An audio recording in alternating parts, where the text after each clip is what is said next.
Amaarii dhufee jira warri nama gurguruu ija namaa dhugu kana amma bakka itti ta'e jirtu ani ni deema jee biyya itti kannee amma waraana hunda mari'achiisee hawaasa mari'achiisee arjooma abooba qabeenya arjooma qabeenya barbaaddi ifirraa eegalee gurguru qabeenya jechuudha. Ifiif arjooma eegalee jechuudha. Waan qabu hunda gurgure waan qabu hanga siree inni irra ciisu gurgure yoo nama biyya jaalatu siree inni irra gurgureeti haadha manasaa haati manasaa intala babbaa gadaati buulaan baroo yookaanis baatii jaaniini gootitti makkasaa jedhu. Waan gurratti hidhatanii fi hundarraa gurgure. Waan qabanii hundaati meeshaa manaa isaarraa eegalee jechuudha. Akkasuma gurgure meeshaa yeroo sanitti meeshaan jirtu seefiidha. Seefii gaachana eeboo xiyyanni tolchan warra xiyya tolchuutti biyya bobbaasee akkasitti karaa qabsoo lola jalqabaa bara 1527tti eegalee jechuudha. Lolli kun eessatti hime? Lolli shawaatti jalqabame shawaarraan dawwaroon akkasitti baasigaa oofee walloon akkasitti jira kana dhimma naannoo tana hunda mana ga'ee godhee amma gaa dawwaroo fi shawaa tana keessatti eega gartee jira kana baase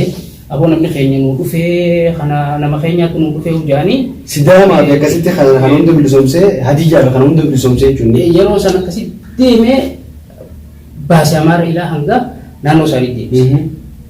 Akkasii gaddee egaa namoonni keenya ichumarraatti idaame jechuudha. Shawaa tan keessaa hogganoota shawaa keessaa toora nama farda 500 waraana lafuudhaan nama 3,000 ol akkasumatti dawwaroo keessaayis akkasumatti hanga Booranaatti namni keenya walloon guututti adwaanni Oromoo jaan itti dirmatan. Akkasitti qabeenya guddaa arjoomanii akkasii gaafunoo nama akkana nu godhu ilmaan jala gurguree fi ilmaan keenya gabbahanii oliin deebi'anii dhalaan teenya nagaan teen galtu dhiira teenya jiree fi ta'e amma shaala bakka jaanii jira shaala jaaniin bakka sanitti nama 800 akka miila irraa jira jechuudha shaalaatti. Anyuutu irraa jira? Limna Dingil. Okay. Wanta mooticha yeroo sun jedhu naftanyaadha jechuudha. Okay. Akkasitti ichi booda kana Rabbi rahmataa godhuu fi Ahmad wareegame jechuudha. Wareegame. Gara lolaa hamaa ta'uudha lolaa gurguddaa ta'uudha jalqabaa barbaada. Kun jalqabaa jechuudha. Uummanni Oromoodhaa kun maaliif yookaan kaan ammoo haala yeroo ammaa kanarraa fakkeenyaaf maantana nama iyyuu qabsaa'ota Oromoodha. Kaanis jaarraa abbaa gadaatis amantiif lolaa jaaniiti naftanyoonni summii nu giddu facaasee jechuudha. Kan nu giddu facaase Oromoo otoo hin taane uummata sirna naftanyaa san deeggaruu jechuudha. Haa ta'u malee Ahmad Giraany yookaan kaan ammoo Ahmad Ibrahim Ali kun naannoo ba'a Oromiyaatti filatee deebi'ee maasii lafuma Oromootu akkamitti amantii jeeti qabsaa'e malee nama amantiif lolee biti jechuu qayyadati. Haa ta'u ammaasii deebi'ee maasii Somaalee biti yookaan kaan ammoo Ugaarii yookaan kaan Affaarii biti jechaa jirta Oromoodhaa jechaa jirta. Okay akkas taanaan silaa dhugaan Ahmad Giraany kun amantiif qabsaa'e Taaddasaa Birruutiif kun amantiin isaanii kiristaana turteeme isaan kanaas warra ejjeese warra umar sirna naftanyaa abbootii isaa irraa dhaale warra akka Mangistuu Haayile Sillaasee kanaa mire akkasidha. Bar sittiin bar habashaan tun amantumata akkatti amantuun siin garaasii qofatti amanti. Sirnuma isaanii gaggeeffachuu fi dahoo godhatanii jeebar waan amantii kana dahoo godhatanii. Mi'a fakkeenya tokko laali. Barummaan tanaa kana baruma 2019 kana gaafa gartee Amaarii biyya teenya tana akkana tokko dhaabu jiru tana hoteela gubatee fa'aa mataskaana jaanii Oromoon akkanatti jaanii bara addunyaa irratti iyyanii mataskaana gubbee Oromoon belchite jaanii wanna godhan. Kun kijibuma Oromoo irra kaayan ammoo isaan kun ajandaa nuuf uuman ajandaa san hojiitti hiiku nama keenya. Nama keenya hojiitti hiiku nama keenya. Malee isaan ajandaa uuman nuti ammoo ajandaa san hojiitti hiiku. Hojiitti hiiku. Okay. Mee fakkeenyaaf mantana bara 2018 irraa ilaa bara 2020tti haala yeroo irratti namni bilisoomee jeeti kunis dhiichisee kunis ilil kunis ilma abbaa gadaa kanneen maarree jeeti wanta jechaa jira. Mee haala yeroo kanarratti fakkeenyaaf Oromoon sooressi jaarraa abbaa gadaa jee maqaa Oromiyaatiin Itoophiyaa tiisatan jee namni guuta qicini namuun dhiirummaadha oggulama cini namuun harrummaadha je oromoon gusati cini oggulama cini nan ta'e tasadaffaa ammaan tan itti dhuftee jirti haala yeroo ammaa kanarraa hommee maal jedhame dhugumaan oromoon bilisoomtee jirti moo hara jirti moo akkam irraa laantame ani akka biyyatti yoo na gaafatti oromoon dhuguma yeroo hunda numa ciniinamti ammas deebi'an jijjiiramni dhugaadha dhufe namni jijjiirame ammoo an jijjiirama kaniin ifiiti yaa'u arke akka seenaa teenya tana jalatti jala hordofee hanga tokko gartee seenaa teenya tana hundaan beeka jechuu osoo hin ta'in hangaan beeku keessatti hoggaan laale jijjiiramni amma dhufe waan takka qofaan na gammachiise wanni takka ittiin na gammachiifte oromoon kiristiyaana habashoota jala achi baatee iftaatee waaqeffachuu san itti saniin na gammachiisa jijjiirama san keessaa waan barana ta'e waan bara lameen kana ta'e keessa wanni na gammachiisa jijjiiramee dubbii jijjiiramte jettee amane takkittii tana malee jijjiiramni tokkolleen hin jiru jechuudha. Jijjiiramni tokkolleen bara namni kun ammaan tana yoo jijjiirame hoggaa jijjiiramaa dhufe siin jedhan dura maquma namni sii baasee firaa jijjiiruu danda'u tanuma tanii nama nu hanga maqaa namni baasee firaa hin jijjiiranitti jijjiirama waan jedhan hin jiru. Akkuma duraan jennetti uummanni sirna bitaa naftanyoota maqaa amantii kanaan nama gabroonfatanii jedhan haa irra guddaa fitanii uummatuma amantii isaanii hordofuu warra akka Taaddasaa Birruu hedduu jechuudha akka Abdiisaa Saagaa kana fa'aa kanuma ajjeesan sila amantiidhaan wal kabajan sila isaan kana hojjetan jechuu guyyaa beekan ammaa ta'e sababni isaan kana ajjeesaniif waan inni Oromoo ta'eef isaan amantii raajaan qaban Oromummaa raajaa qaban malee atillee nuun jettee jirta jijjiiramni naan arge uummanni Oromoo kiristaanaa ummata Oromoo musliimaati wajji wal ta'ee nuti Oromootti amanee ichi booda amantichi kaatanii dura Oromummaa san dursuutu jijjiiramaa jechee jirta. San dhugaadha. Ilaal amma Oromummaa dursuun adda Oromummaa lafa waliin qabna nuti ilmaan abbaa tokkooti. Oromoon qarmaan bee kudha jaha Oromummaanu qarmaan bee kudha jaha qarmaan bee beektaa? Qarmaan bee jechuun nuti nama kudha jaha Oromoo fiinyaan hundi sabni Oromoodha. Kudha tokko ilmaan Booranaa shanan Bareentumaa waliin beeku kudha jahan kana addan qabna lafa addan qabna saba addan qabna dhiini keenya tokko amantiin teenya adda mire amantuma kiristiyaanaa Oromoon kiristaanaa Habashaa jalaa achi baatee kophatti cheerchii maqaa Oromootiin godhattee achi baatee waaqeffachuun takkittii tanaan jijjiirama guddaan ani arge akka hiyyatti namni akka fedhetti haajuu akkaniin arge kana kaniin amanu jechuudha jijjiiramni kana tokkichaa kana kaniin arge amma fakkeenyaaf Oromoon gubbee ciniinamtii jennee Lammaa Magarsaatis gaafa qeerroon lafarraa kaatee finciltee wayyaanee biyya galchite san uummanni Oromoo mootiin Oromoodhaa kun kana mootiin keenya uummata Oromooti jee jira akkasumatti uummanni amanee waan kana itti kanneen jechuudha. Oromoon 90 dakika sama ciniinamtee ammaas nama ciniinamtee dubbii tanarraa ati maal jette maal uummanni Oromoo kun of hin baranii kun kana ammoo ammaan kana beeka namuu bakka jiruun wanni Oromoo tun nama Oromoo ta'e jabduudha.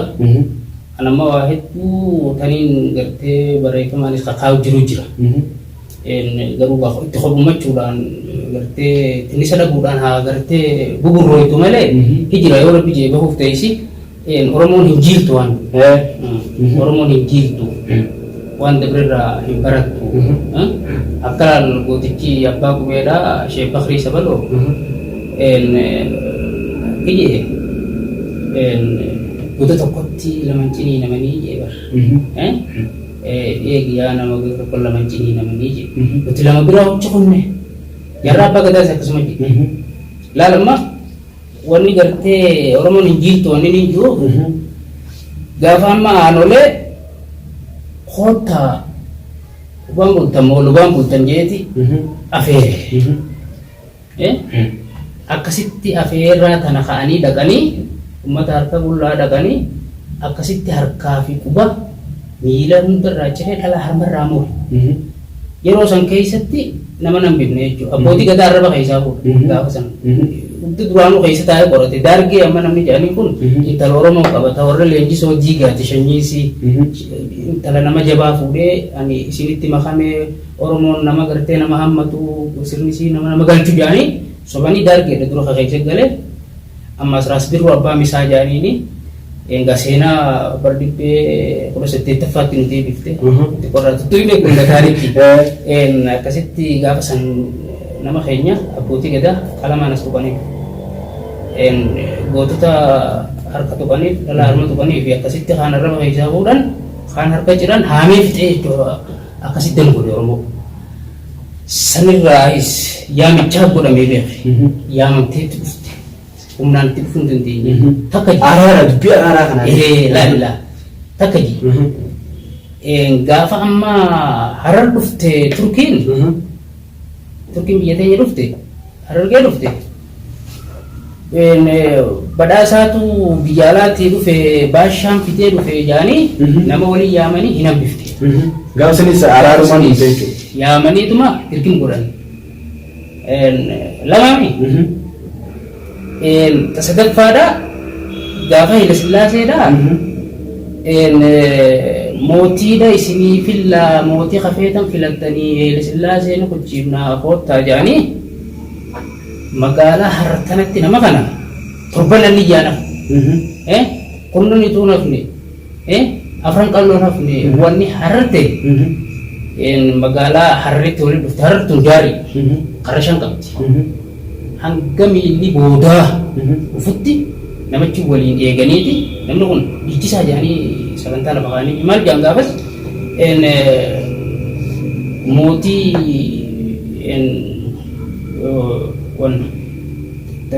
onna jedhanii tafarii baantii mootii tafarii Oromoodhaaf filata Oromootu isinii biyya qabate hoota akkasitti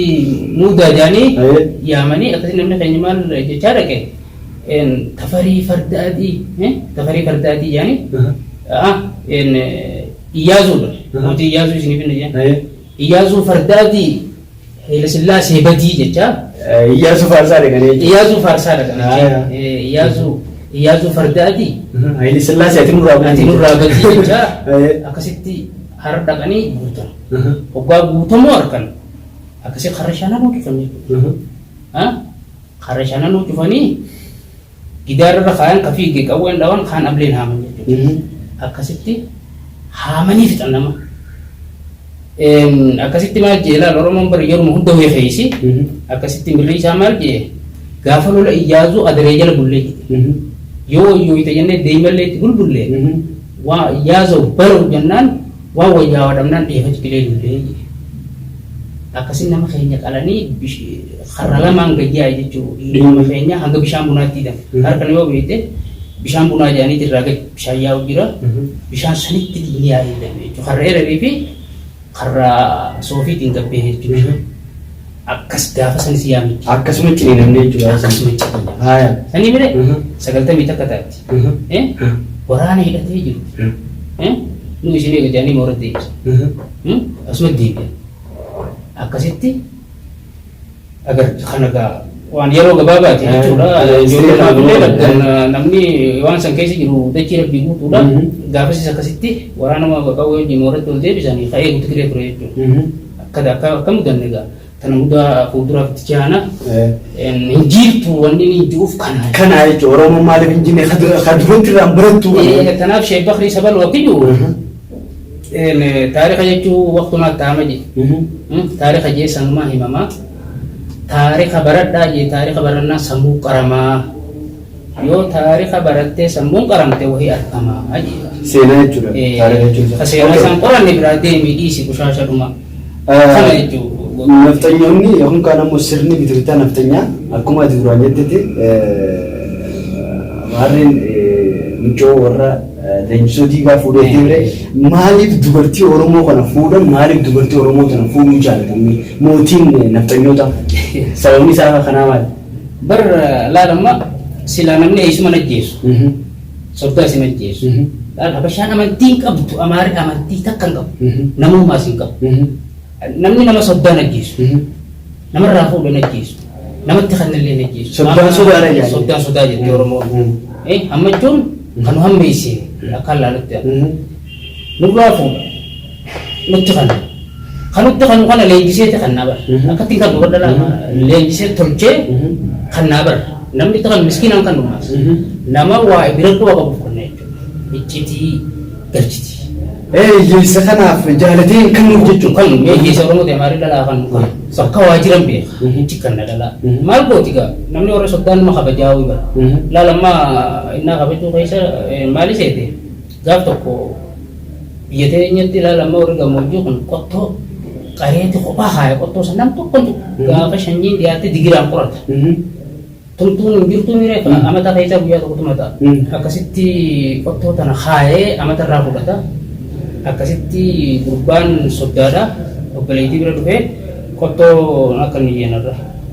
qottoo silaa nama kakkannan san dhiifteeti tajaarsaa kara san Tolkeen san sanitti kanniti akkasitti qottoo gaaraan oolee afaan kana hunda caccabsee miti amma waggaa fide gaaraan seetumoo yarraan dhiisumaa Rabbii jira afaan kiyyaa hin jiru hidha na hojjiisa jettee gaana jettee taa'u biitte akkasii galgala gale kaabbaa galgala gale gaamana uultee haadha tolfattee teessee hidhe beektaa akkasitti gaama gaayiroon hirriibaa geessee siree irratti ol bahanii akkasitti gaayisiin akka duru hanqatteef sentalmaa akka qabbanuu itti jiyyeen akkasitti yaa boomee na dhiisi jetteen fiiguu mirqaan qabu wayii bade intal maaltu badee miti wanni feete haa badduuti hin qaqqabbanaa'iniiti magaalaa kuusaa baay'een maali jee wanni bade tun dubayoo sitti himan dhiiftu jetteen tasin tuqu wanni feete hallayyaa seentuuti atummaan narraa mirqaanii jeen akkasitti maali jeeni akkasitti barqattoo ta'e jetanii ni fiiguu bar gammadaa keenya kanneen akkasitti afaan kun jajjabee jetteen maaniin garbinii mitiiti atummaan narraa mirqaanii jeen amma silaanoo biraa taateen ijjeessa akkasitti qottoo silaa amata gigiraan qoratee Shifte jedhamu sun finta jedhamu akkasitti dhabee jechuudha akkasitti dubbatti hifte ijjitii maal gaafattaa Isin sun Oromoo miti Oromoo hajji taa'amee wanna kana hambaa akkasuma waan ittiin gartee nu sakaalanii irraa takkaa jechuun itti jaalalaaf nuun kannan iccitii keenya baasuu fi hajjuu keenya ittiin ajjeesisuu fi waan inni keessa jiru isa keessaa baasuuf jechuudha. Dhalaan isaan nu kennanis dhalaa barattee kun kaan immoo seenaa abbootii isaanii gaggeessitu. Akkasiin nu kennan malee dhalaa akka nuuf irraa jaalalaaf nuuf hin kennan jechuu keessa amman dhala. Fayyaa ta'e ilaala amma gaafumatti gahee bultu 90 takka sirriitti gartee nama dhalaa 440 takka leenjiftuuf deemte waraana keessa waraana FLO'tis kaabaawotis dhalaa kana maqaa maaraatti. Namni keenya maal jaagaa gonoonni Amaara cabee godhanaan gosa qabdii miti isiin iccitii galchitee rakkoo guddoo waraana keessatti wanti sun tariin nan beeku. FLO'dhaas sababa guddaa gatti taate nama sadii jechuun beeynu namaan harkee hojjeti jaanan harkee taltisan jechuudha hoogganoota guddaa teessuma isaanii karatti umrii gabaabsite jechuudha. Information galchite kan kana kana bal'inaan itti yaana seenaa kan irratti yaadee okay mee amma kana ilaaltuunee jirratti mee Ahmed Giraanyoo kunoo boodarra eessatti booda'anii